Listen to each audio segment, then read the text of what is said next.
दोस्तों UP TET 2026 की अगर आप तैयारी कर रहे हैं, जो आपका एग्ज़ाम जुलाई में प्रस्तावित है और इस बार आपको अगर फतह चाहिए तो कहीं ना कहीं आप सही प्लेटफॉर्म पर आए हैं और सही जगह का चुनाव किया है इस बार। और आज के वीडियो में यहाँ पर कुछ प्रीवियस ईयर प्रश्नों को यहाँ पर रखा गया यूपी टेट के लिए, ईवीएस यानी पर्यावरण अध्ययन से। तो देख लीजिएगा, और ये प्रश्न कई बार रिपीट होते हैं।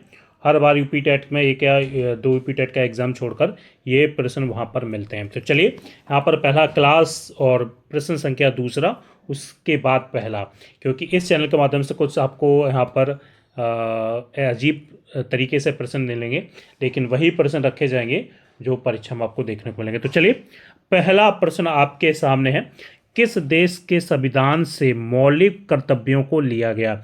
ये प्रश्न यूपी टेट में कई बार दोस्तों रिपीट हुआ है। और अगर बात करें कि किस देश से संविधान के मौलिक कर्तव्यों को लिया गया, वो लिया गया है यूएसएसआर यानी रूस से। ध्यान रखिएगा, यूएसएसआर रूस से यहाँ पर लिया गया है। और ध्यान रखिएगा, कभी कभी दूसरा प्रश्न बन जाता है यहाँ से कि जो हमारे मौलिक कर्तव्य हैं किस जो संशोधन के द्वारा जो इसको जोड़ा गया है, तो 42वें संविधान के संशोधन द्वारा इसको जोड़ा गया है। यानी ध्यान रखिएगा, 42वें संशोधन द्वारा। और कभी कभी ईयर भी यहाँ पर पूछ लिया जाता है, 1976। ठीक है ना, ध्यान रखिएगा, 1976 42 में संविधान के द्वारा इसको जोड़ा गया है। ठीक है ना, सही उत्तर आपका डी यहाँ पर हो जाएगा। चलिए, अगला प्रश्न यहाँ पर देखते हैं। अगला प्रश्न आपके सामने स्क्रीन पर यहाँ पर रहा है, जो एगमार्क से संबंधित है। ये प्रश्न भी यूपी टेट में आया था। अगर आप यूपी टेट के प्रीवियस ईयर पेपर्स अगर देखेंगे तो आपको कहीं ना कहीं पर्यावरण अध्ययन ईवीएस से ये प्रश्न आपको वहाँ पर देखने को मिलेंगे। और सबसे बड़ी बात मैं आपको यहाँ पर इस वीडियो के माध्यम से आप बता दूं, जो पिछला यूपी टेट शायद 2022 या 23 के आसपास हुआ था, जिसमें 70% प्रश्न आपके 2017 और 18 के पेपर से हाथ से उठाए गए थे, प्रश्न आपको मिले थे।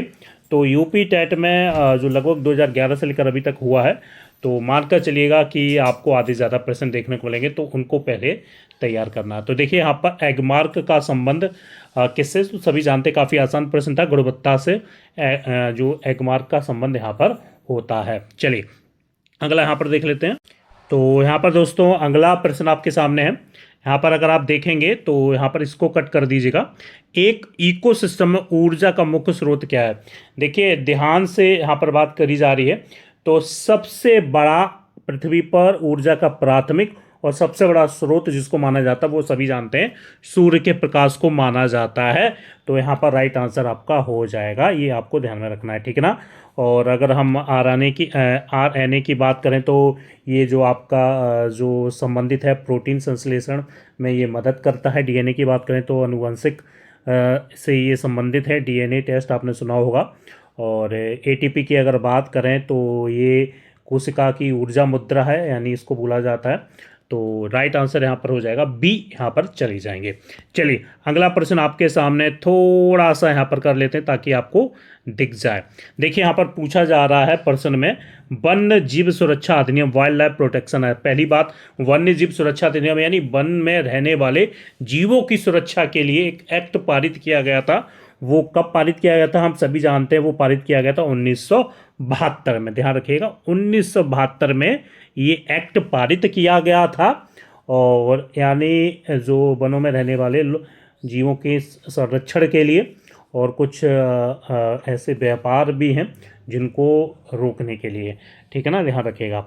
और अगर हम यहाँ पर बात करें 1960 की बात करें, तो ये इसमें जो पशु पर क्रूरता दिखाने के लिए ये अधिनियम लाया गया था 1960 में। 1962 की अगर बात करें तो दोस्तों यहाँ पर बात करेंगे भारत और चीन के युद्ध का ये वर्ष था। और 1975 की बात करें तो मगरमच्छ संरक्षण के लिए एक परियोजना चलाई गई थी। ये भी आपको ध्यान में रखना, 1975 में मगरमच्छ संरक्षण के लिए परियोजना चलाई गई थी। चलिए, अगला यहाँ पर देख लेते हैं। अगला प्रश्न क्या है, देखिए, यहाँ पर पूछा जा रहा है, दूध से दही बनने की जो प्रक्रिया को क्या कहते हैं। देखिए, मैंने पिछले वीडियो में आपको बताया था, तो इसको हम कृमण बोल देते हैं, फर्मेंटेशन। ध्यान रखिएगा, दूध से दही बनने वाली जो प्रक्रिया को बोलते हैं फर्मेंटेशन। और एक प्रश्न यहाँ से और आपका बनता है, यानी स्टरलाइजेशन। स्टरलाइजेशन जो यहाँ पर बनता है, यानी सूक्ष्म जीवों को नष्ट करने की जो प्रक्रिया को बोलते हैं, स्टेबलाइजेशन और प्रकाश संश्लेषण सभी जानते हैं, जो पेड़ पौधे धूप में अपने लिए भोजन बनाते हैं, ये आपको पता होना चाहिए। और डिस्टिलेशन, आश्वासन, आश्वासन बोलते हैं डिस्टिलेशन, जो आप सभी जानते हो। और एक चीज़ और आपको ध्यान में रखना है, जो दूध से दही बनने वाली जो जो आपको सभी जानते हैं किण्वन बोलते हैं, फर्मेंटेशन। लेकिन एक जो बैक्टीरिया है जो पाया जाता है दूध को दही में बदलने के लिए, वो बैक्टीरिया का आपको नाम ध्यान रखना है, फर्मेंटेशन, जो आप सभी जानते हैं दूध में, वो है लैक्टोबैसिलस। ध्यान रखिएगा, लैक्टोबैसिलस बैक्टीरिया द्वारा दूध को दही में बदला, यानी जो बदला जाता है, यानी बदल जाता है, जिसके कारण, ठीक है ना, लैक्टोबैसिलस। चलिए अगला प्रश्न यहाँ पर देख लेते हैं। अगला प्रश्न आपके सामने स्क्रीन पर ये रहा, फूलों की घाटी। देखिए अगर हम बात करें प्रश्न संख्या 6 का, फूलों की घाटी, flower of, valley of flower कहाँ स्थित है? तो भैया ये स्थित है, आपका सभी जानते हैं, उत्तराखंड में स्थित है, ये आपको ध्यान में रखना है। और कहाँ है? यह चमोली जिले में स्थित एक कहा जाए विश्व धरोहर यानी स्थल है, चमोली जिले में, उत्तराखंड में। इसका राइट आंसर डी के साथ चले जाएंगे, ठीक है। और बाकी अगर देखें जम्मू कश्मीर की अगर यहाँ पर बात करें दोस्तों, तो यहाँ पर आपको एक चीज़ यहाँ से देखिए, यूपी टेट में प्रश्न बनते हैं और यहीं से आपको देखने को मिलेंगे। जम्मू कश्मीर में बात करें तो जम्मू कश्मीर दाची गाम नेशनल पार्क आपको देखने को मिल जाएगा। कभी कभी ये यूपी टेट में पूछा भी गया, अगर आपने पढ़ा होगा, यूपी टेट की तैयारी कर रहे होंगे तमाम प्रश्नों में। दाची गाम नेशनल पार्क कहाँ स्थित है? जम्मू कश्मीर में है। पिन वैली नेशनल पार्क कहाँ स्थित है? हिमाचल प्रदेश में स्थित है पिन वैली। और सिक्किम में काजीरंगा नेशनल पार्क स्थित है।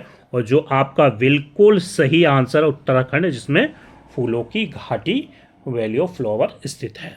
चलिए अगला प्रश्न यहाँ पर देख लेते हैं, ग्रीन पीस इंटरनेशनल का मुख्यालय कहाँ स्थित है? भैया अगर हम बात करें तो सही उत्तर आपका हो जाएगा एम्स्टर्डम में, ठीक ना। कहाँ पर स्थित है? एम्स्टर्डम में ग्रीन पीस का मुख्यालय स्थित है। और ये कहाँ? नीदरलैंड में, ठीक है ना, नीदरलैंड में स्थित है। और अगर बात करें हम यहाँ पर ऑप्शन ए की न्यूयॉर्क की बात करें तो संयुक्त राष्ट्र यूएन का मुख्यालय कहाँ पर है? न्यूयॉर्क में है। सिडनी की बात करें तो ऑस्ट्रेलिया का प्रमुख शहर है सिडनी। और नागासाकी की अगर हम बात करें तो जापान का ही शहर है, जो परमाणु हमले के लिए जाना जाता है। लेकिन राइट आंसर हो जाएगा ग्रीन पीस इंटरनेशनल, वो आपका एम्स्टर्डम में स्थित है, ठीक है ना। चलिए अगला प्रश्न आप देख लेते हैं। और आप सभी चैनल के टेलीग्राम ग्रुप को जरूर ज्वाइन कर लीजिएगा। और यूपी टेट के एग्जाम से पहले जो भी दिया जाए, 1 महीने पहले, 1.5 महीने पहले, उसको जरूर पढ़ लीजिएगा। यूपी टेट में फतेह आप जरूर पाएंगे। और एक बात मैं और यहाँ पर कहने जा रहा हूँ, अभी तक आपने लाखों मिलियन वाले चैनलों से आप सभी ने तैयारी की होगी, आपको क्या मिला, क्या परीक्षा में वो प्रश्न देखने को मिले, क्या आपका अभी तक यूपी टेट क्वालिफाई हुआ? तो जवाब शायद होगा ना। लेकिन अब जो आपने कहीं ना कहीं सही प्लेटफॉर्म चुना है, आपको फतेह यहाँ से जरूर मिलेगी। एलपीजी के संदर्भ में क्या सत्य नहीं है? देखिए ये जो प्रश्न आपका है प्रश्न संख्या 8वां, जो सत्य नहीं है, अगर हम यहाँ पर बात करें तो गलत कथन है, यानी मीथेन उत्सर्जन, ठीक है ना। मीथेन उत्सर्जन ऑप्शन नंबर डी हो जाएगा, मीथेन उत्सर्जन करने वाला, ये गलत है। देखिए क्यों गलत है? एलपीजी में प्रोपेन और ब्यूटेन होती है, और मीथेन किस में होती है? सीएनजी में होती है। ध्यान रखिएगा, एलपीजी में प्रोपेन और ब्यूटेन होती है, और सीएनजी में क्या होती है? आपकी मीथेन होती है, ये ध्यान रखिएगा। तो ये गलत है। चलिए अगला यहाँ पर देख लेते हैं। अगला प्रश्न आपका क्या दिया? अंतर्राष्ट्रीय ओजोन दिवस कब मनाया जाता है? सभी जानते हैं 16 सितंबर को मनाया जाता है। 1987 के जो अगर बात की जाए तो एक कुछ ऐसी याद में इसको मनाया जाता है, मॉन्ट्रियल कुछ ऐसा था। लेकिन आपको सिर्फ ये पूछा जाता है कि अंतर्राष्ट्रीय ओजोन दिवस कब मनाया जाता है? तो वो मनाया जाता है 16 सितंबर को। विश्व पर्यावरण दिवस कब मनाया जाता है? 5 जून को मनाया जाता है। ये आपको पढ़कर जाना चाहिए। अगला प्रश्न यहाँ पर देख लेते हैं। संकटग्रस्त जंतु दैत्याकार पांडा कहाँ पाया जाता है? तो देखिए जो कहाँ पाया जाता है हम सभी जानते हैं भैया, ये पांडा मुख्य रूप से चीन के बांस के जंगलों में मिलता है। देखिए कहाँ मिलता है? चीन में। दैत्याकार पांडा कहाँ मिलता है? आपको चीन में देखने को मिलेगा। राइट आंसर आपका सी हो जाएगा। चलिए अगला प्रश्न, एक मिनट रुकिएगा, एक ही आ गया प्रश्न, कई बार यूपी टेट में रिपीट हुआ, ऐसा नहीं है, मैंने ऐसे ही प्रश्नों को ले लिया और यहाँ पर बस व्यूज पाने के लिए नहीं, मैंने प्रश्नों को देखा है, उनका कलेक्शन किया है और जो यूपी टेट में कई बार रिपीट हुए हैं और जिनके चांसेस सबसे ज़्यादा होते हैं वही प्रश्न इस चैनल पर रखे गए हैं। निम्नलिखित में से किस गैस के कारण भोपाल गैस त्रासदी हुई थी? देखिए, भोपाल गैस त्रासदी की अगर हम बात करें तो भैया सभी जानते हैं कब हुई थी। 1984 में, जी आप सभी ने पढ़ा होगा, 1984 में ये हुई थी। कौन सी गैस थी? मिथाइल आइसोसाइनाइड, ध्यान रखिएगा, मिथाइल आइसोसाइनाइड, जो एक यूनियन कार्बाइड फैक्ट्री से इसका रिसाव हुआ था, जिसके कारण हजारों लाखों लोग मारे गए थे वर्ष 1984 में, मिथाइल आइसोसाइनाइड। चलिए अगला प्रश्न यहाँ पर देख लेते हैं। गिर शेर परियोजना, गिर लॉयन प्रोजेक्ट किस राज्य में स्थित है? 12वां का यहाँ पर पूछा जा रहा भैया किस राज्य में स्थित है? भैया तो ये स्थित है गुजरात में, ध्यान रखिएगा, गुजरात में ये स्थित है। और यह एशियाई शेरों के लिए एकमात्र निवास माना जाता है, ध्यान रखिएगा, एशियाई शेरों के लिए एकमात्र निवास कहाँ है? गुजरात में है, जिसको गिर शेर परियोजना के नाम से जाना जाता है, यहाँ पर आपको ध्यान में रखना है। अगर हम यहाँ पर और ऑप्शंस की अगर बात करें, महाराष्ट्र, तो यहाँ पर माफ़ कीजिएगा, महाराष्ट्र में तो संजय गांधी नेशनल पार्क आपको यहाँ पर देखने को मिल जाएगा। उत्तर प्रदेश में बात करें तो एक बहुचर्चित आपको नेशनल पार्क मिलेगा, दुधवा नेशनल पार्क आपको देखने को मिलेगा, ध्यान रखिएगा, दुधवा नेशनल पार्क उत्तर प्रदेश में कई बार आया। संजय गांधी नेशनल पार्क कई बार आया।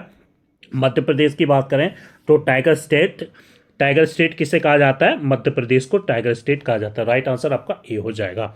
चलिए अगला प्रश्न, गंगा नदी कहाँ से निकलती है? ये प्रश्न यूपी टेट में आपका आया था। गंगा नदी कहाँ से निकलती है? गंगोत्री ग्लेशियर से निकलती है गंगा नदी। और ऑप्शन के अगर हम यहाँ पर देखेंगे, गंगोत्री ग्लेशियर से निकलती है, जो कि आप सभी जानते हैं उत्तराखंड के उत्तरकाशी में स्थित है।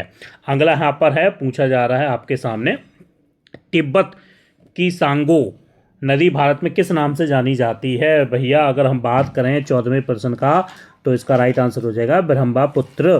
ब्रह्मपुत्र यहाँ पर राइट आंसर इसका हो जाएगा, सी हो जाएगा।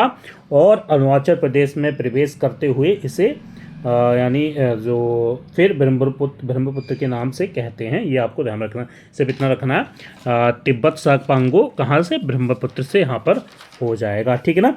चलिए, और गंगा की बात करें तो सबसे बड़ी सहायक नदी है।